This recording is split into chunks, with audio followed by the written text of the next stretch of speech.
Morning mga brad. Samahan niyo po ako ngayong umaga sa ating biyahe. Actually, after a month, ngayon lang po tayo ulit nakapag-vlog.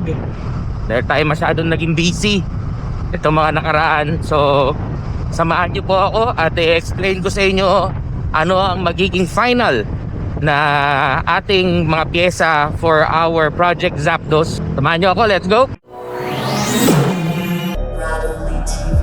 Let's go. Na-miss ko kayong lahat.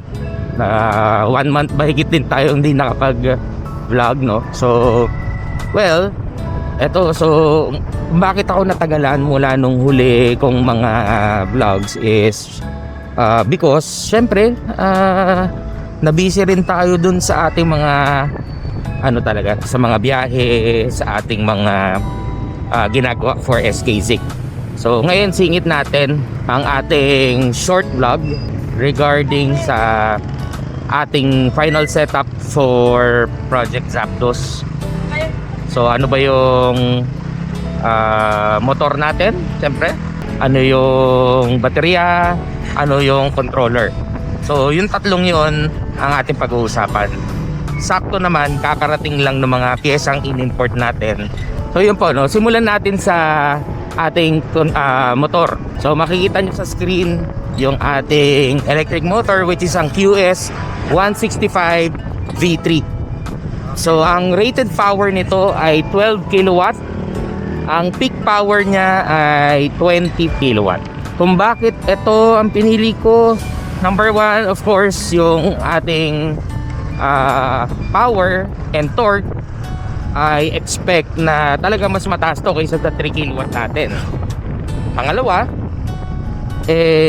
yung heat generation. So sabi ko kahit naman sina Phoenix Sina Phoenix kaya mag-generate hanggang 13 kilowatt to 16 kilowatt. Ganon, ano? Si Aima tsaka si Phoenix natin.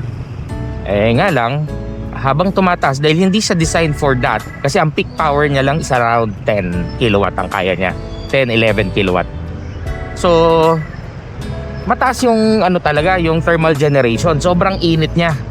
So dito, ang ano ko nga, kung bakit 12 kilowatt, designed to for 12 no? So kaya in terms of heat generation, masasabi ko medyo medyo mas malamig, I assume. So hindi ko pa naman tinetest. So yun yung isang reason. Next reason ko is sabi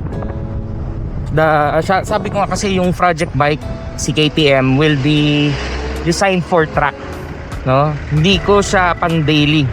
Kaya syempre ang nasubukan ko pa lang naman na track is yung pang Carmona. So yun lang muna, no? Doon tayo mag settings na para doon sa track na yon. And since ang KTM RC is designed for that, then yung chassis niya, no? Yung ergonomics, lahat andun. Kaya sabi ko hindi ko pa mapang daily. Ilang beses sinubukan pang daily na nandun pa yung makina. Grabe, medyo challenging talaga, lalo na pag traffic, mahirap. Ewan ko, para sa akin lang naman. So pagdating naman sa controller, ang in-order natin is 72-1000. So ang peak, ang max line current nito is 500A. And ang phase amp nito ay umaabot hanggang 1000 amperes. So sobra-sobra ba yon? Tingin ko hindi naman. Sabi ko nga, hindi ko naman siya i-maximize kasi kahit ako hindi ko naman kayang sa sarili ko hindi ko kaya yung ganong kalalakas. Pero at least nandun yung potential. So sa yun. So baka tanungin bakit hindi pa ako nag 84 volts. Actually ang 72 naman tatakbo rin naman ng hanggang 120 yan. Di mo nga masagad Sobrang nakakatakot naman pag sinagad mo. Kaya ako, sabi ko, happy na ako sa 72 kaysa sa 84. Kaya yun. Although, tama naman kasi mas madali mo makukuha yung top speed mo sa higher volts technically. Diba? Volts times ampere is equal to watts. So, pag 84 volts, kung sabi mo pareho 100A, edi yung isa 8,400 watts. Pag sa 72 volts, 7,200 watts lang, di ba? So yun yung difference. Pero sabi ko nga yung ganong ingay, yung ganong power sakto lang sa kaya ko. Okay, kaya mas pinili ko ang 72 volts over the 84 volts.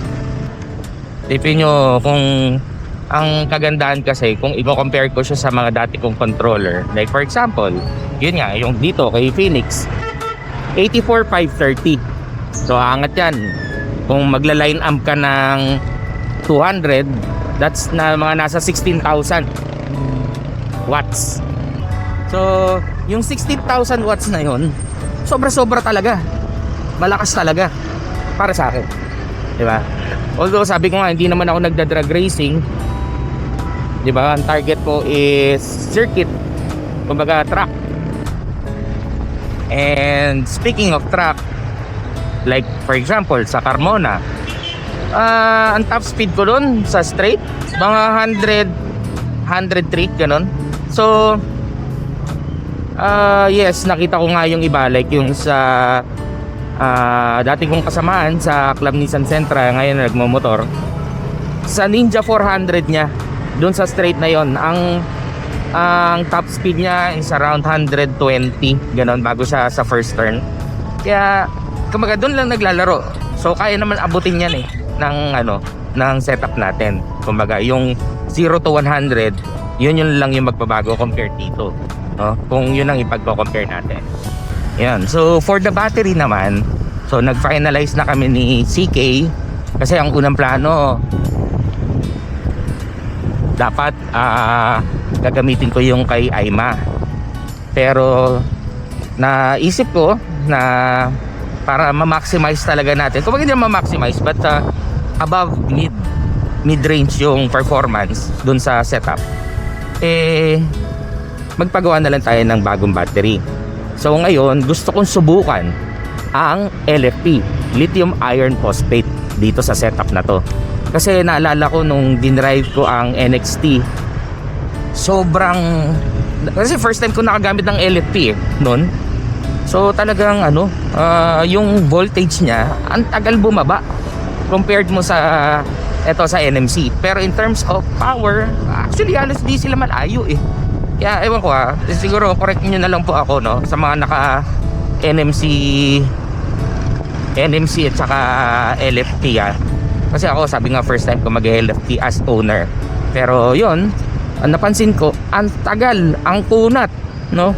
And yun yung target ko. So at least sa truck masustain niya yung volts. Yes, lahat sila may voltage sag or voltage drop. Pero ang importante sa akin yung yung voltahe na magse-stay siya doon. Yun naman ang sa akin. Kasi napansin ko kay Phoenix at saka kay Aima nung ginagamit natin sa truck, after mga ilang laps, talagang kunyari ang mo is 88 for example, yung full charge mo, after ilang laps na talaga babagsak mga nasa 81, mga ganun ba. So hindi eksakto mga figures ko, lang yun, mga napansin ko lang. Kaya yun, so dito di ba si NXT Storm X, inakyat ko ng pinakyat ko ng Marilaki, ng Tanay. Pero yung AH per kilometer, masabi ko halos pareho, no? Pero pagdating sa volts, ang taas. Kumbaga hindi ganun ka laki ng binaba ng voltahe. Kaya doon ako nagulat. So sabi ko sige nga, try nga natin mag LFP. So yan. So ang habol naman natin is masustain, hindi naman masustain but konti lang yung voltage drop after ilang laps sa track. So yun ang naman natin.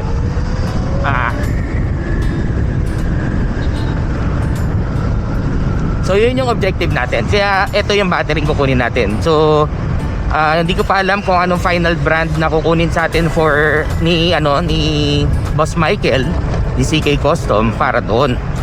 Yan. So again, ulitin ko, ang magiging final setup, the three main components of our KTM RC Electric project or si Project Zapdos is QS165 12 kilowatt, Far Driver 72 1000, 500 A line, 1000 A phase, then 7270 AH na lithium iron phosphate na pouch.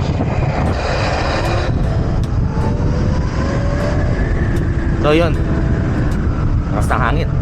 So pouch cells po ang gagamitin ngayon. So yun po yung 3 main components na ilalagay natin for this project converter. So with that, maraming salamat sa inyo mga brad for taking time na panoorin tong aking short video, short vlog regarding kay Project Zapdos.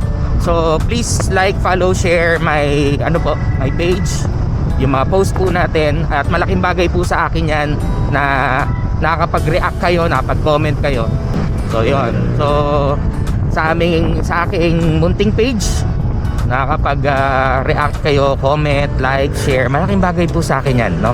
Again, itong page na to is not only for electric motorcycles but also for SK-Zik or yung mga pagdating sa langis. Yan. So mag-share ako ng mga ilang mga technical information about lubricants, of course, kasama dito sa page na to. Okay? So with that, maraming salamat. Again, I'm your Brad Oli TV. Maraming salamat po. Ride safe, guys.